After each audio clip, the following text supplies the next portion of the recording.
Good morning. We're pausing for a minute or so to let everyone enter the virtual briefing room. We'll get started in just a moment.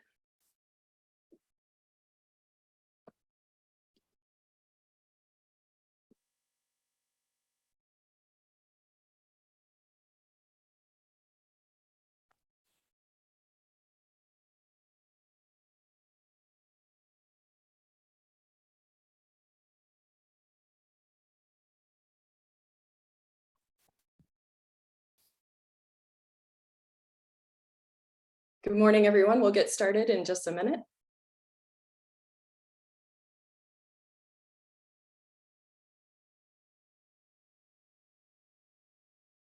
All right, looks like we have everyone in the virtual briefing room. Hi, welcome to the latest Duke University media briefing. I'm Amanda Soliday with University Communications. Today, we'll be talking about something that's been on our minds and drenching our t-shirts, extreme heat.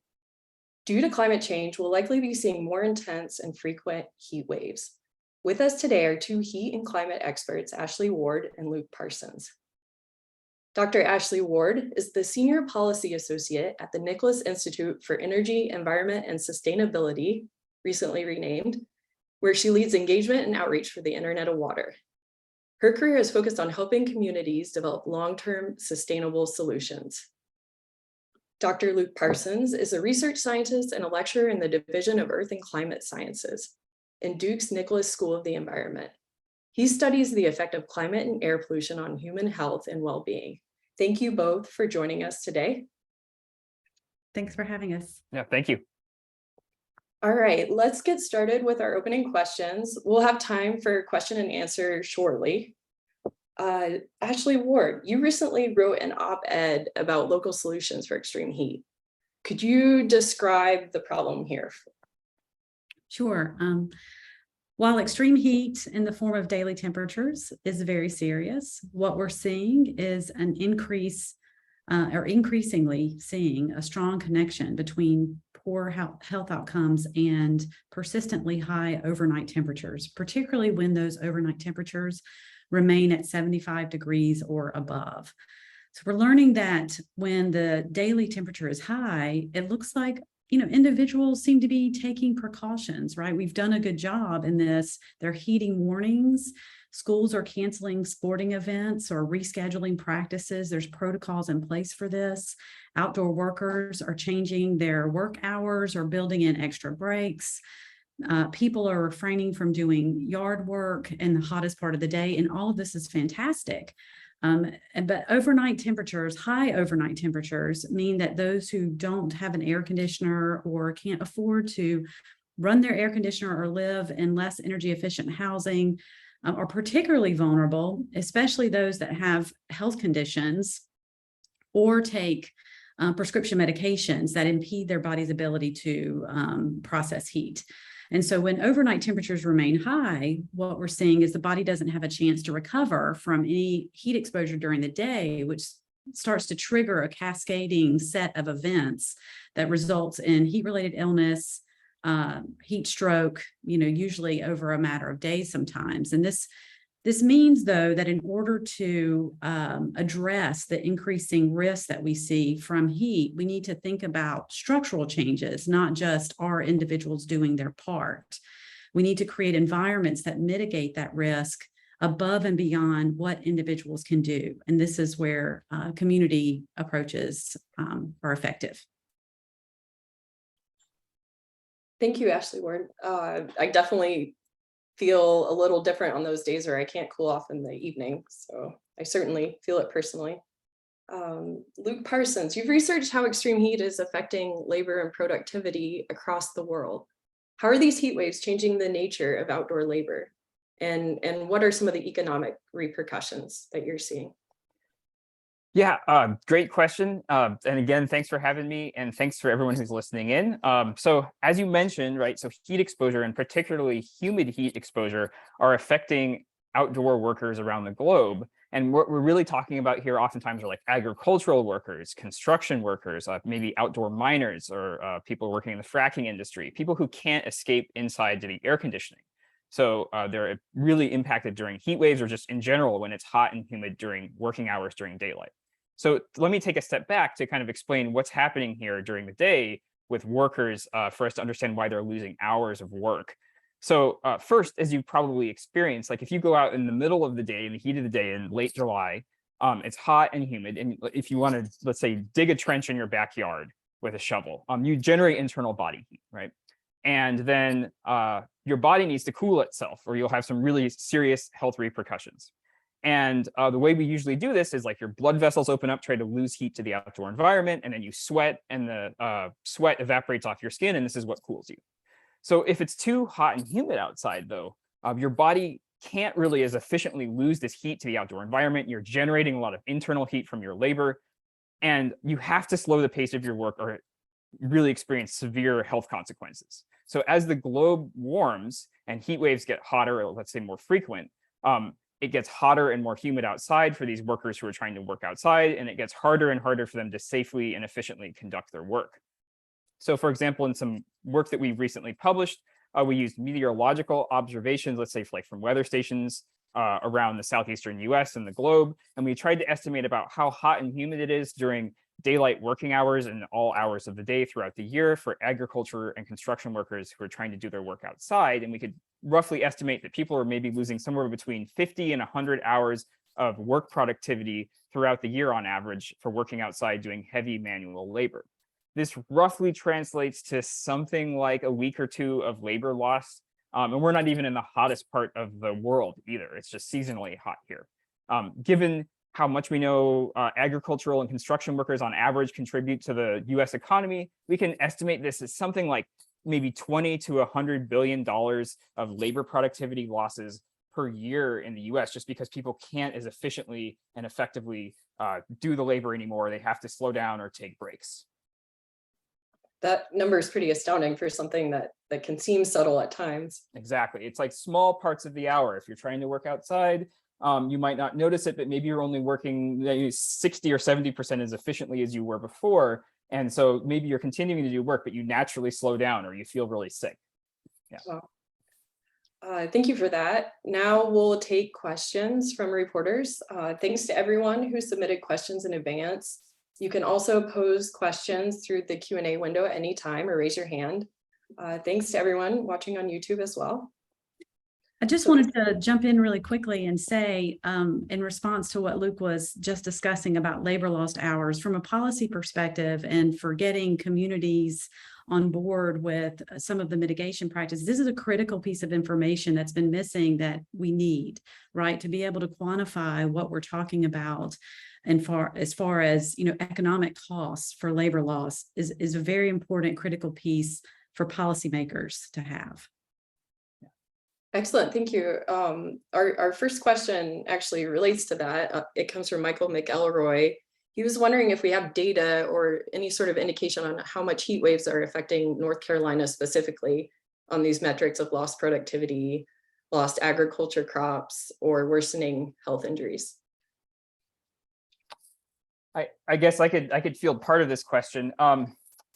So what we've been using is kind of weather station observations for the last, it's about 40 years, starting back in the satellite era, and when we have really good data starting back in the late 1970s, early 1980s, going up to the most recent I looked at was about 2020. So I kind of look at, to try to be conservative, I've kind of looked at averages over these time periods, like what is kind of the average amount of labor lost in the last 20 years versus the previous 20 years. And one thing I can definitely tell you is that across a lot of the tropics and subtropics, so areas near the equator and closer up to where we are, kind of the mid latitudes, we're definitely seeing increases in humid heat exposure, even in the average, not in the kind of extreme hot heat waves.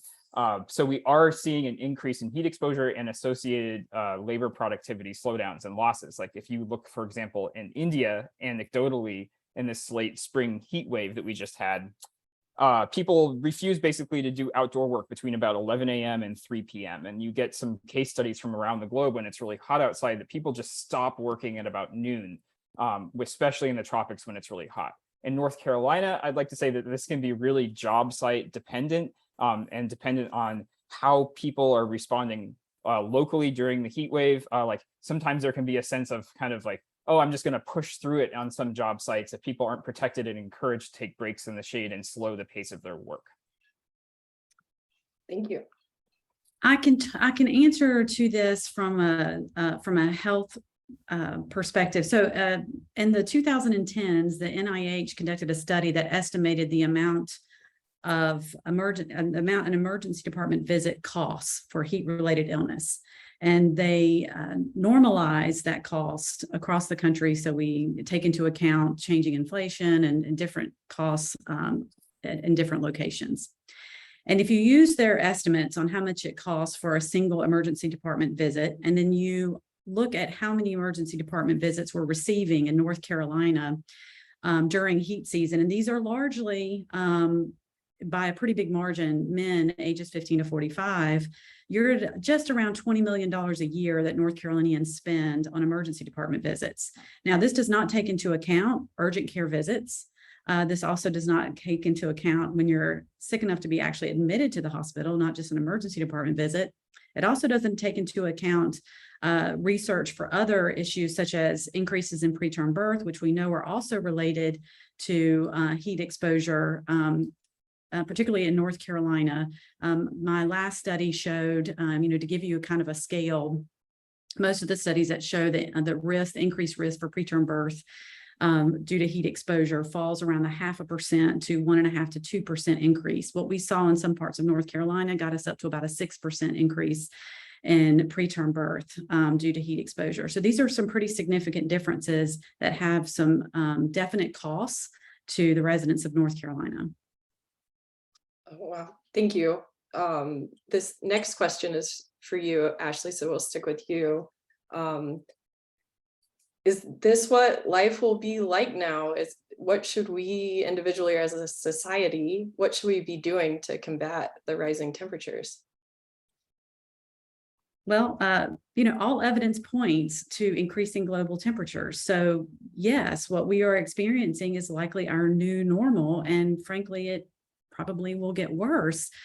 Given this, we need to adapt to this new reality by doing things like increasing tree canopy in urban spaces, making changes to our building codes that require energy efficient buildings for this new normal and the new normal that's projected over the 30 to 50 year time frame, things like white roofing, supporting policies that help people increase the energy efficiency in their homes and install things like window heat pumps.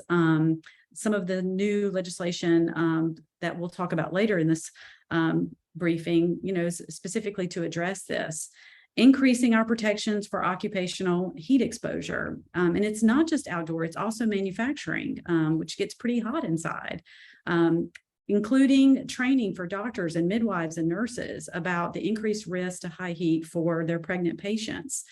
Improving our early warning systems to strategically target those who are most vulnerable and that integrate what we know now about the risk of high overnight temperatures. Those are all things we can start to do as a society and in our communities to help mitigate some of this risk. Thank you. We had a clarifying question from Michael McElroy. He wanted to know if that 20 million is for heat-related ER visits specifically. Yes, it is only heat-related ER visits. That data is published by the North Carolina Department of Health in their annual heat reports. You can see how many people visit emergency department visits. And the NIH report is, you can find on their website as well, that estimates the cost for a single. I'm happy to send those links later if people need them. Thank you. I want to go back to a moment for something you mentioned, Ashley, about the recent legislation and executive actions that are happening at the federal level. So the president's executive actions, they address workplace safety and they adopt heat standards for occupational exposure. What do you think about these measures, and do you think that will help? That's a question for both of you, but we'll start with Ashley. I am very happy with the attention and action from the Biden administration on extreme heat. I mean, first of all, through the National Climate Task Force, the establishment of the Extreme Heat Interagency Working Group is really critical because it facilitates cross-agency collaboration, which is difficult to do, on the issue of heat through multiple agencies, which all have a role to play here, whether it's HUD, Department of Health and Human Services, the Labor Department, FEMA, NOAA, just to name a few, right?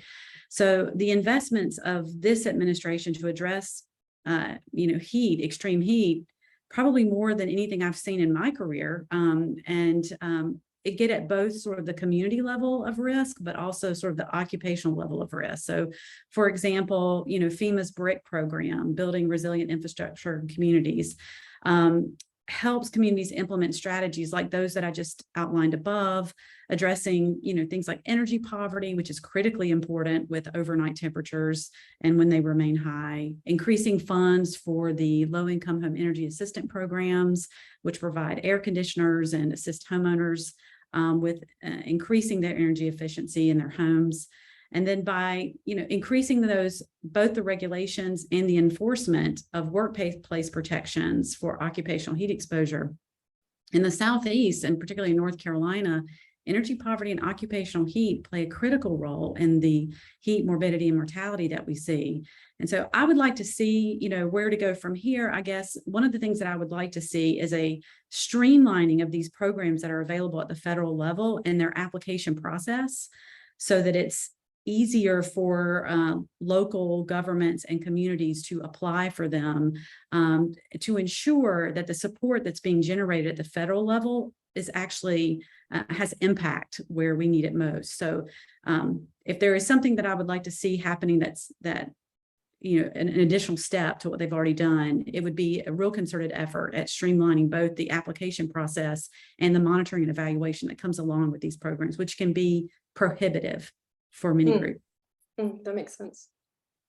Luke, do you have anything to add to that? Yeah, I would just like to echo what Ashley said, in that I'm really happy that the executive branch is kind of taking a hand in this and trying to modify as the globe warms. We need to kind of change our actions, adapt to what's going on to help protect people. I actually, with a team of researchers, read over the new OSHA regulations that were kind of submitted in, I think it was October of 2021, and we submitted some comments on that. And as I already said, the first thing is I'm happy that we're moving in that direction. And the scope of the request in OSHA seemed to have kind of a strong environmental justice component to it, which I'm very happy about.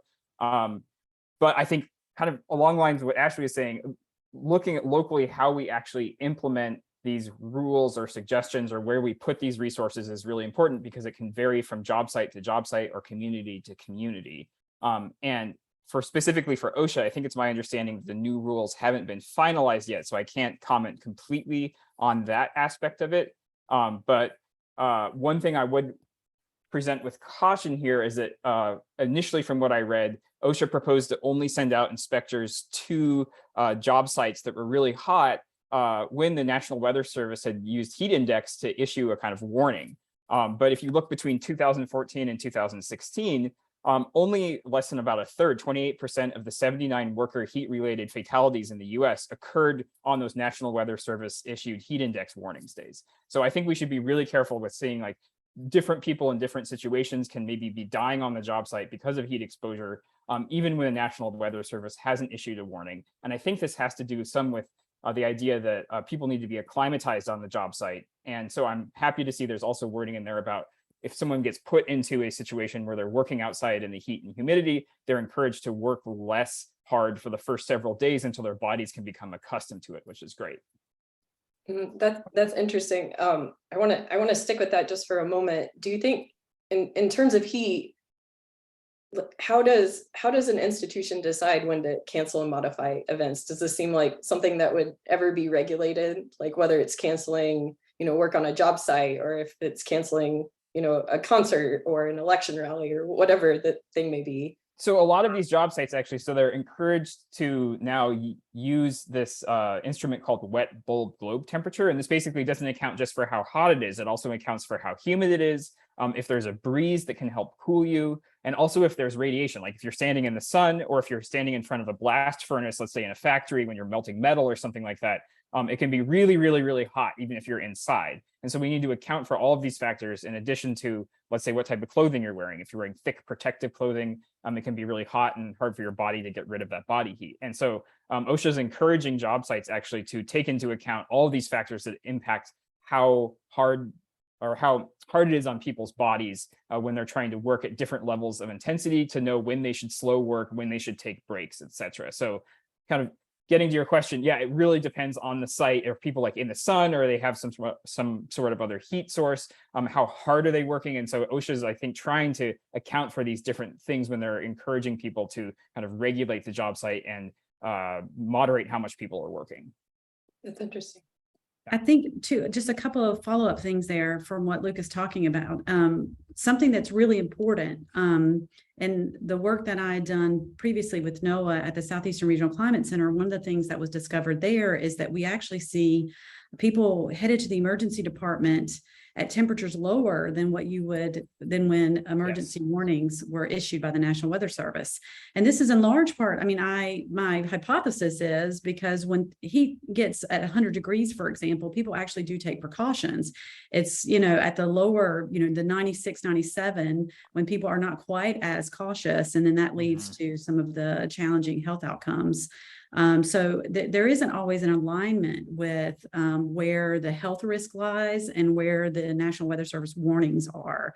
And so that's one of the things when I said more robust early warning systems, kind of taking into account where we actually see health outcomes happening. That's a challenge because overwarning is also a problem. I mean, what happens in the Southeast, we have lots of thunderstorm warnings, and there's an awful lot of people, because they come nearly every day, that ignore them, and sometimes to their peril. So there's a balance here that that needs to happen.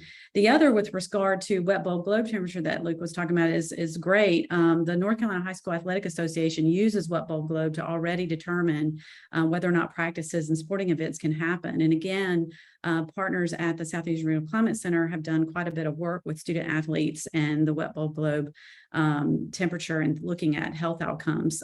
So in addition to that, the North Carolina State Climate Office used wet bulb globe thermometers to actually measure hotspots of high heat risk in urban places in North Carolina, particularly in Raleigh, using handheld to sort of map out heat risk in Raleigh. So we have two entities here, right here in the triangle, actually, the North Carolina State Climate Office in Raleigh and the Southeastern Regional Climate Center in Chapel Hill, who have both done quite a bit of work on how to identify areas of microclimate risk, which is pockets of high heat. Yes. Yeah. We have a couple health related questions from Priyanka Runwal from National Geographic. She was wondering if extreme heat exposure has been directly connected with preterm birth or stillbirths at an individual patient level. So can a physician, say with certainty that a preterm birth is because of extreme heat?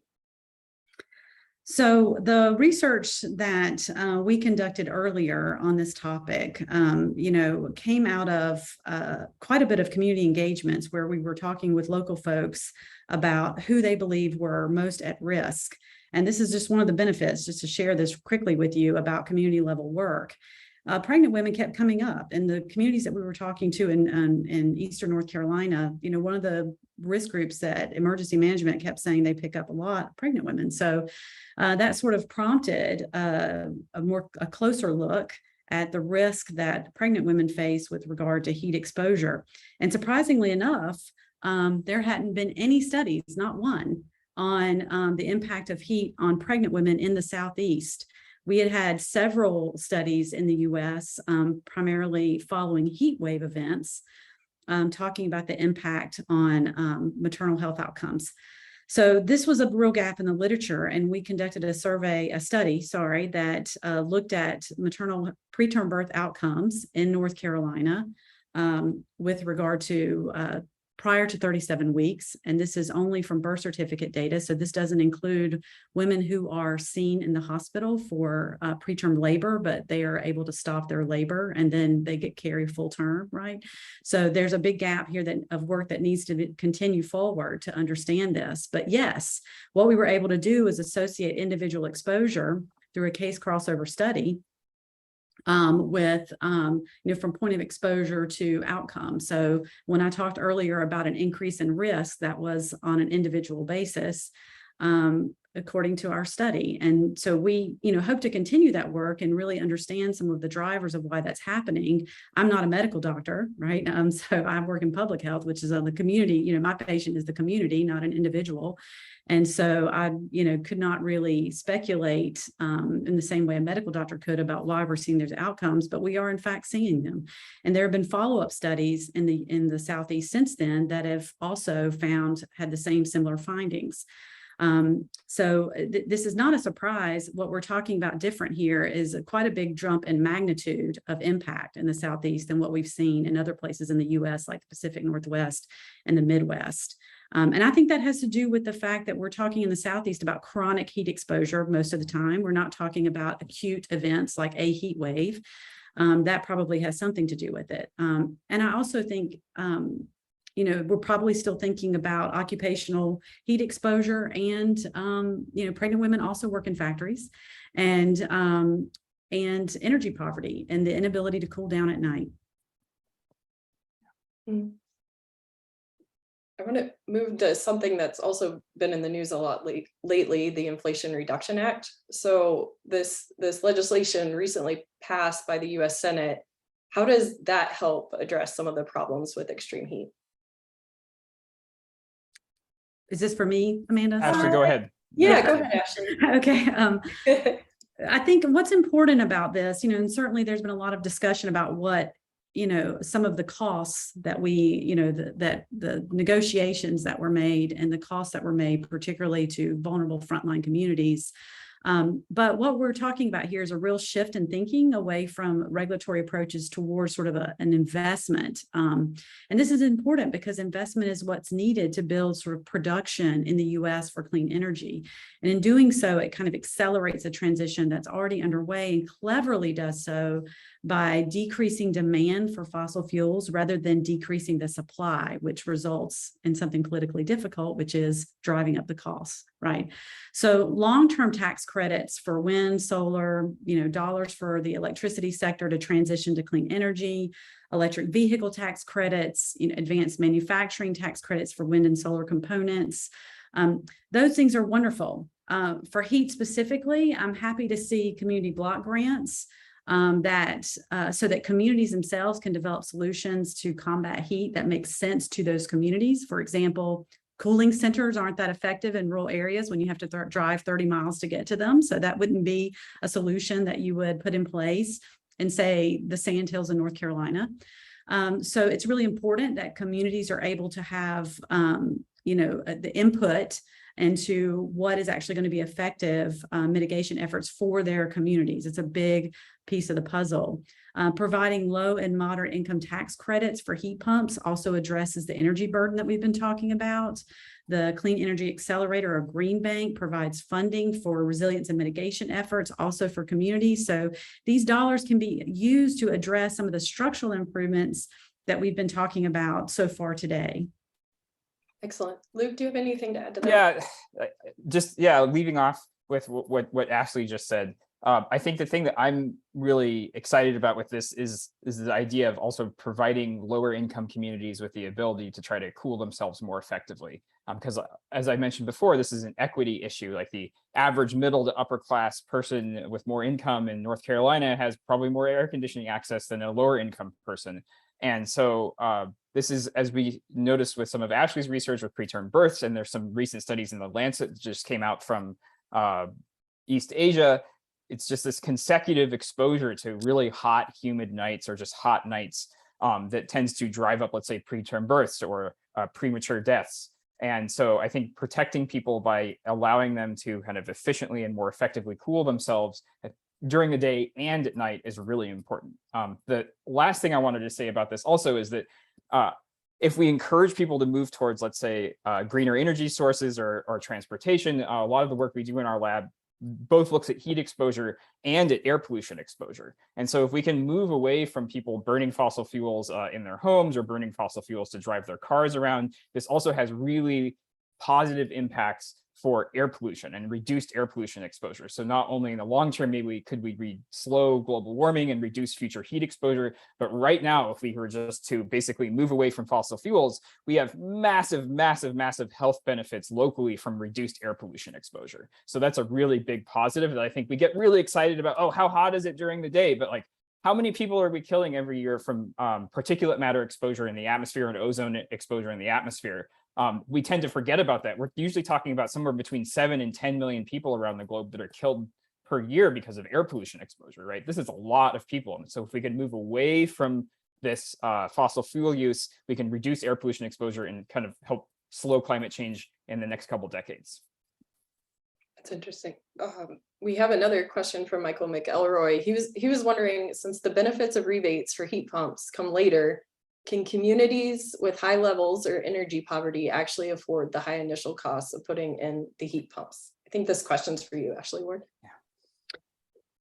So there are some interesting things about the way they structured this this act. So there's a feature called direct pay, which means that organizations who would qualify for the credits can actually you don't have, and this is particularly important for tax exempt organizations, you know, like NGOs and state and local governments.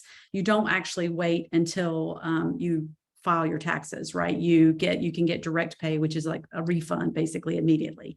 We also see things like for the electric vehicles, right? Those are also immediately offered at the dealership. So there are elements of this that actually create a more immediate payback.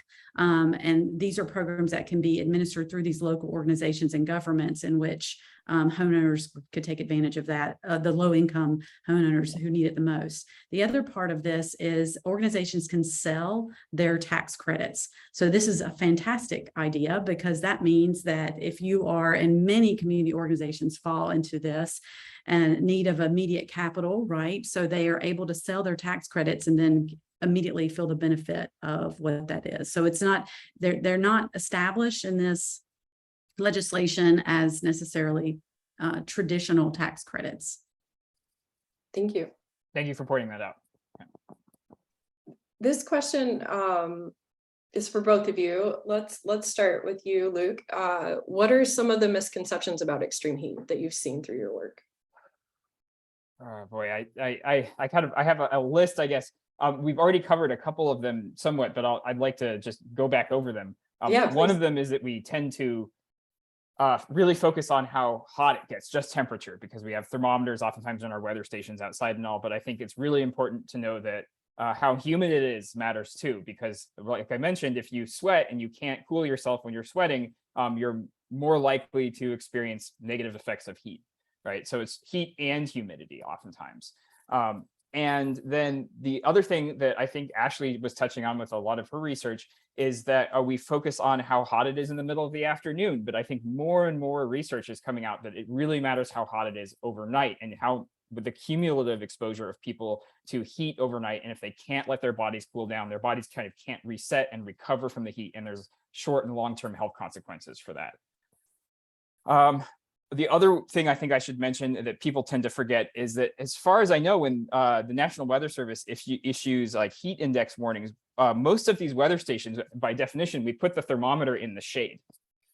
So if you're someone who works outside in the sun, the just temperature of the thermometer or the heat index is going to be several degrees higher. And so it's really important for people to remember that not only is it how hot it is, how humid it is outside, but also like, are you sitting in front of something that's generating heat, or sitting out in front of the sun that's beating down on you? That's going to make you a lot hotter too. And so that when you look at a heat index, oftentimes of the National Weather Service, it's not reflecting that. Mm-hmm.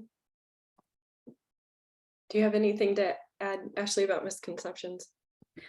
Well, first of all, that was a great point that Luke just made, that final point. And that is, you know, about weather station coverage and how that data are collected. And so that's really an important point. You know, as we've said before, heat kills more people than any other weather-related event in the US.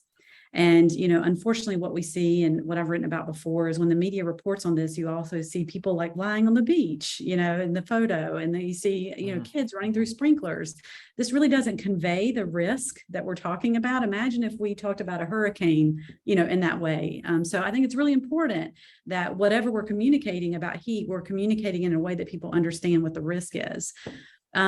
But understanding who is vulnerable to heat and how they're vulnerable varies considerably in the US. And I think that's one big misconception that people have in the Southeast. We struggle with chronic heat exposure, as I've talked about already, while in the Pacific Northwest or the Midwest, it might be acute heat wave events. In North Carolina, heat-related illness rates are much higher in rural areas than they are in urban areas for a variety of reasons. And my guess is that this pattern would probably be fairly consistent across much of the Southeast. However, in other regions of the nations, we're talking about urban centers that bear the brunt of heat morbidity and mortality.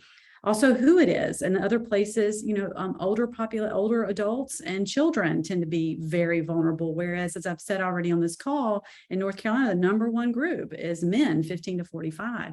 So it's important that while there are things we can do to support sort of national strategies for mitigation resilience for heat, like occupational health standards and programs to improve energy efficiency, things we've talked about here, well, you need to recognize that the experience of heat and the solutions for extreme heat need to come from a much more localized perspective. Thank you. We have a few more questions here. This one, I'm not sure if we can answer, but I'm going to ask anyway. This is one from Priyanka Runwell from National Geographic. She was wondering if there's a prescription medication that hinders an individual, their ability to deal with extreme heat, and why. I'm not sure about that one. Yeah, no, there is. Yeah, I'm not an MD. Oh, you know. And but I've heard yes, but so I'm going to stay quiet though, because I don't want to speak outside my area. So Okay. Yeah. Generally speaking, again, I'm not an MD, but blood pressure medications and people who have diabetes are particularly at high risk because it prohibits the body from processing heat. Why that is, how that is not a question that I can answer. I had no idea. That's a great question. Thank you for asking. I actually think there was a report recently that came out that had and I'll see if I can pull that back up, that had a list of all the prescriptions that that are associated with high heat health outcomes. Oh, that's unfortunate. Luke Parsons, this question's for you. Could you describe the connection between deforestation and labor losses due to extreme heat? And is that a problem in the US? Yeah, so I guess, again, I think we should take a step back because this is almost a little bit of a slight change of subject that's related to this. So I think some people don't think about this, but in addition to providing shade, trees also cool the surrounding environment, right? So as a tree is growing or any plant's growing, it pulls water out of the ground and it evaporates off the leaves via evapotranspiration. And when that evaporation happens, it takes a bunch of energy with it, and that cools the surrounding air. And we're talking by several degrees.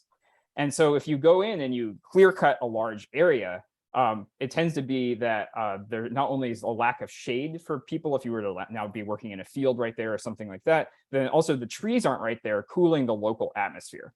And so we've focused a lot of our research specifically in the tropics and like tropical rainforest areas where we can use satellite data to look at how hot it is before trees are cut down and then how hot it is after trees are cut down. And particularly in these areas of like massive deforestation in the Amazon, temperatures go up. And then you can look at like how hot, say the heat index is and how safe it is for people to work outside. And we can estimate that lots of safe work hours are lost that's associated with deforestation, not just climate change, but just like short scale deforestation over like a decade. This is also happening somewhat in the US, but and we know this mechanism happens all over the place. When we cut down trees, it gets locally hotter. We haven't done any labor studies related to this in the US, and it tends to be a little more patchy. Like a lot of the eastern US was heavily deforested during colonization and then has been reforested, and then we deforest and reforest patches and tree farms and things like that. So we haven't specifically looked at the US. Thank you. We have a couple more questions. We have a few minutes for folks to get their last questions in as well. This one's a bit of a curveball, which is maybe why I want to ask it. Should we give up on preventing heat waves and transition into management and finding ways to take advantage of any upside of a hotter planet, if there is one? I just Luke, spoke, so I'll give you wanna Ashley a chance if start? she wants, but I just thinking about this, I have a laundry list of things that pops up in my head. Oh, let's hear them. Okay, so no, absolutely not.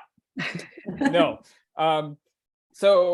A lot of research, including research in our own lab, has shown that climate impacts on health and the economy increase faster and faster, or if you're into math, exponentially, the more and more warming that you experience. And so with every degree of climate change, if we don't slow it, the impacts kind of spread geographically and get higher magnitude or intensify locally, specifically, let's say, for heat exposure and labor impacts across the tropics and up into our area. So the answer is absolutely not. Like, I think the more that we can limit warming in the long term, the more we can kind of protect ourselves as we're getting older and future generations, because it's just going to get worse. And so just throwing up your hand and saying, oh, let's just go burn all the coal because it doesn't matter, you're putting future generations at even greater risk than we are now. So I'd say no. And we've just run some numbers in our lab in the past. And I think, like, if we basically try to limit global warming to about 2 degrees relative to if we kind of continued as our business as usual of our higher greenhouse gas emissions, we could basically prevent something like 300 million lost workdays per year in the US alone if we can basically work as a globe to limit global warming. That being said, we need to adapt too, because in the meanwhile, until we bend that global warming curve to slow it down, we're going to continue to see temperatures like we've seen all around the globe this summer. Maybe it won't happen every year, but we'll see these types of things with increasing frequency. And so we need to help protect communities that can't protect themselves right now and encourage people to adapt to the warming that we're living through. Thank you. So don't give up yet. No. Ashley, or do you have anything to add to that? I would say, hear to everything Luke just said, and absolutely agree. I would remind folks also that, the idea, do we give up now, sort of insinuates that things are going to stay as they are, which Luke just very, explicitly pointed out that they're not. And so it is, human health is important, labor loss is important, but also keep in mind that the infrastructure that we have in place was never built to withstand the temperatures that we're talking about. We're talking about roadways and buildings and our energy grid and bridges. What we see in across the world, of destruction of infrastructure, that also bears an incredible cost. And we just are not prepared. So the idea of saying we're going to give up and transition into management, I don't know what we would be given up to, because that's a moving target, right? And so no, we should not give up. Yes, we should continue to adapt to what we have. And even in the best case scenarios that we're seeing, which Luke laid out already, we're still facing increasing temperatures and likely persistently high overnight temperatures. So adaptation is important, but we can't adapt our way out of this. Adaptation must be accompanied by mitigation. Mm. That's pretty firm. Thank you. We have one closing question. So what is one fact about extreme heat that you'd like our audience to remember today? We'll start with you, Ashley. One of the challenges of doing heat work is that in February, nobody wants to talk about heat. Mm-hmm. I look out my window and it looks pretty much the same when it's 85 degrees as it does when it's 100 degrees. And so this is really difficult for people, right? Mitigating and building resilience around heat requires more attention than just May through September during our heat season. It requires attention about heat in February too. We don't just plan for hurricane season during hurricane season. We plan and mitigate for hurricane season all year long. And we have to do the same thing about heat. So if there's one thing I would like people to remember is, changing our perspective on who is vulnerable, how and why is critically important.